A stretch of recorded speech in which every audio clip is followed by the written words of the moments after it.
స్టేషన్లో తొక్కిసలాట జరిగింది.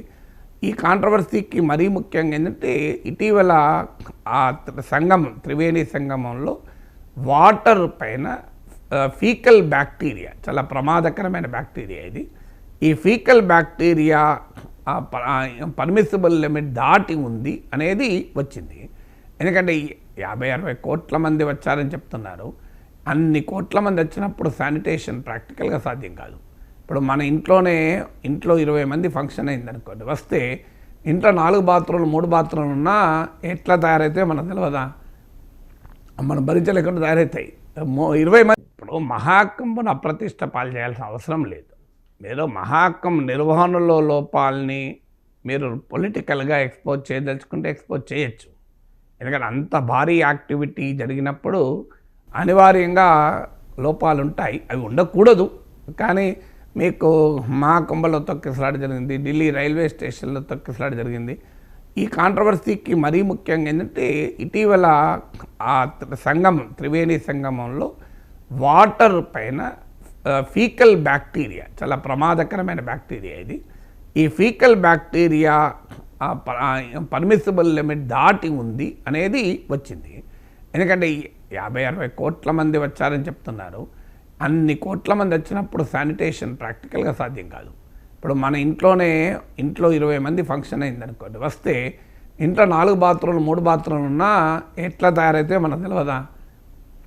మనం భరించలేకుండా తయారవుతాయి 20 మంది ఇంట్లో ఉంటేనే.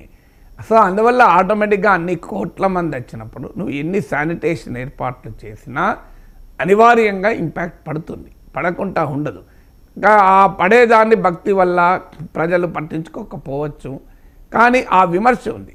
దానికి ఆధారంగా చేసుకొని ఈ విమర్శలు మృత్యు కుంభని ఇలాంటి విమర్శలు వచ్చాయి.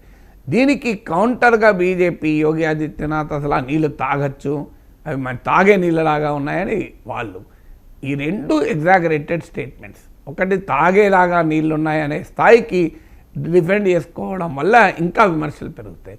అదే సమయంలో అపోజిషను మహాకుంభ నిర్వహణలో ఉండే లోపాలను ఎత్తి చూపితే అభ్యంతరం లేదు. కానీ మహాకుంభకి ఇంకో పేరు పెట్టి మృత్యు కుంభ అని పెట్టి కోట్లాది ప్రజల విశ్వాసాలతో ఆడుకోకూడదు. అదే బీజేపీకి ఆయుధం అవుతుంది. చూడండి, మీరు హిందూ సెంటిమెంట్ను అంటారు, అదే ఇతర మతాల ఉత్సవాలపైన ఇలా కామెంట్ చేయగలరా? ఇక్కడ సెక్యులర్ పార్టీస్కి వచ్చిన పెద్ద ఛాలెంజ్ ఇదే. హిందూ మతంలో ఉన్న టాలరెన్స్ను, హిందూ మతంలో ఉన్నటువంటి ఆ టాలరెన్స్ను కాస్త టేకెన్ ఫర్ గ్రాంటెడ్గా సెక్యులర్ పార్టీస్ తీసుకుంటూ వచ్చాయి. మీరు అదే నిజంగా ఒక పెద్ద ముస్లిం కాంగ్రిగేషన్ జరుగుతుంది, దానిపైన ఇలా నెగిటివ్గా కామెంట్ చేసే ధైర్యం ఉందా సెక్యులర్ పార్టీస్కు? ఎవరైనా చేయగలుగుతారా? రియాలిటీ చెప్పితే నాగేశ్వర్ కూడా ఇలా మాట్లాడతారు అనొచ్చు, కానీ నాగేశ్వర్కి వాస్తవం మాట్లాడే తెలుసు. మీరు ఇదే ఒక పెద్ద ముస్లిం కాంగ్రిగేషను, కొన్ని కోట్ల మంది జమ అవుతారు, మీకు అక్కడ అనగలుగుతారా? మీరు అనే ధైర్యం చేయగలుగుతారా ఏ సెక్యులర్ పార్టీ అయినా? మరి ఇది బీజేపీకి ఆయుధం అవుతుంది. అంటే హిందూ పండుగలు హిందూ ఉత్సవాల మీదనేమో మీరు ఇష్టం వచ్చినట్టు కామెంట్ చేయగలుగుతారు, మరి మిగతా వాటిపైన ఎందుకు చేయలేకపోతున్నారు? మీరు సెక్యులర్ అయితే ఏ మతాన్ని అనాలి కదా.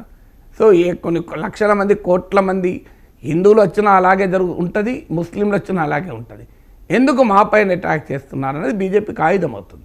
ఈ చిన్న విషయాన్ని గుర్తించలేకపోతుంది బీజేపీయేతర పార్టీలు.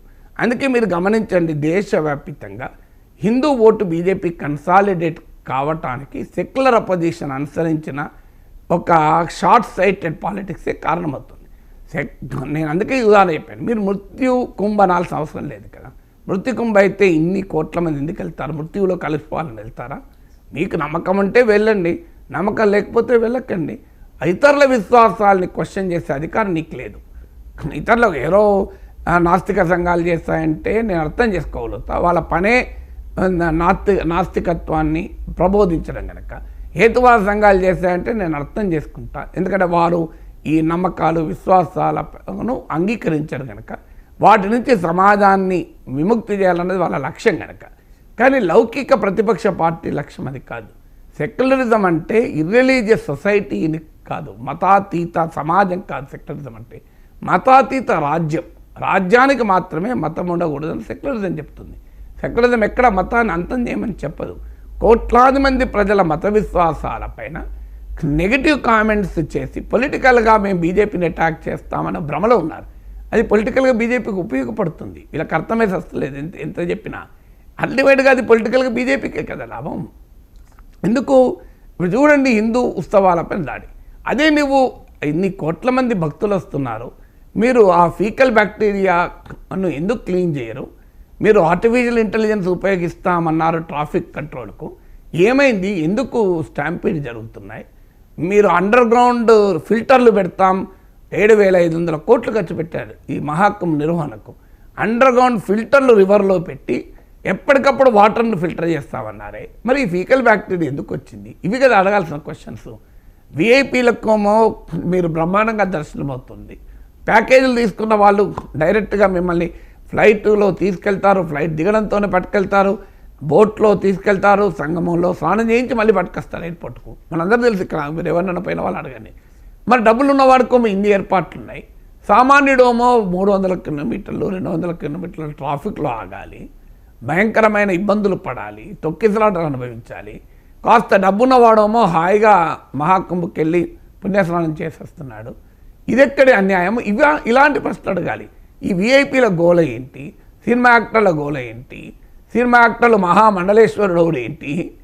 సో ఇలా మీరు ఈ విఐపి బ్రాండింగ్ ఏంటి అని వ్యాలిడ్ క్వశ్చన్లు రైజ్ చేయాల్సింది పోయి మహాకుంభ మృత్యుకుంభ అంటే మృత్యుకుంభ అనే చెప్పి దేశంలో ఉన్న కోట్లాది మంది వెళ్ళి స్నానాలు చేసి వస్తున్నారా?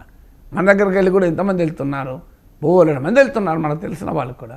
వాళ్ళందరూ మృత్యుకుంభనే వెళ్తున్నారా? ప్రజల విశ్వాసం, నమ్మకం, వారు అక్కడికి అదొక గొప్ప అనుభూతిగా ఫీల్ అవుతున్నారు. దాన్ని ఎందుకు మనము వేరే రకంగా వ్యాఖ్యానించాలి? మహాకుంభకు వస్తున్న భక్తులకు సరైన సదుపాయాలు కల్పించలేకపోతున్న యోగి ఆదిత్యనాథ్